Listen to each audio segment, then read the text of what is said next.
Hello and welcome back to AJM Learn. Today I want to show you quickly just a few tips on how to style your announcement bar. This stuff is all built in with Squarespace. This is not any CSS.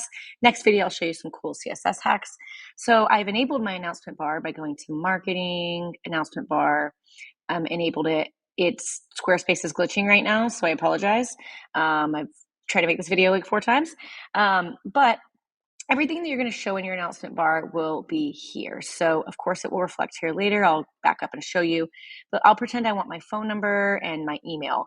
One thing I like to do is separate everything by lines. So I'll just kind of do like a space, tall line. I don't know what that's called. Space. So a good way to separate if you want multiple things.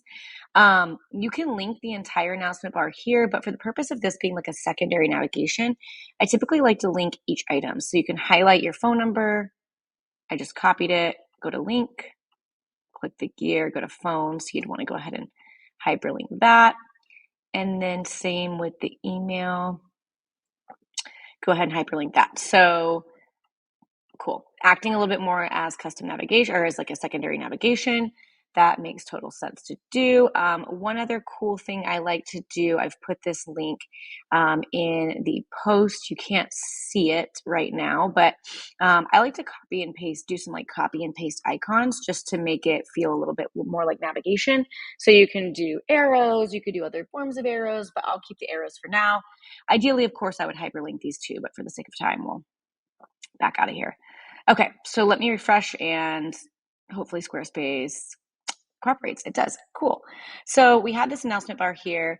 It works, like people can see it, whatever, it's cool. Let's style it a bit. And then next video, I'll show you how to make this make a little more sense for an announcement bar. So over in design and your site styles, this is where you're going to actually style the colors. So go into your colors, announcement bar, this took a second for me to find out. Honestly, it's not very intuitive. The announcement bar plays off of your first section's color scheme.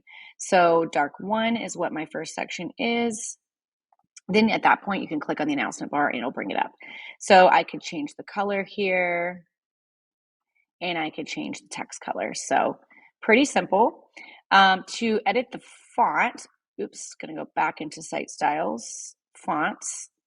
You want to go to assign styles, and the easiest thing to do is just, again, click on the announcement bar. It'll bring it up. So I've chosen for it to be custom. You could say, hey, just make it like my headings, make it like my paragraph styling, but I've chosen custom. So you can play around with all of the stuff here, but you can see that it is reacting. So all of that there. Cool. And that's pretty much all we can do by way of internal styling. So we can add the links, we can change the color, we can change the font, we can add some symbols. That is pretty much it. Want to go ahead and get that set up in this video, and then next video I'll show you how to do some cool CSS hacks.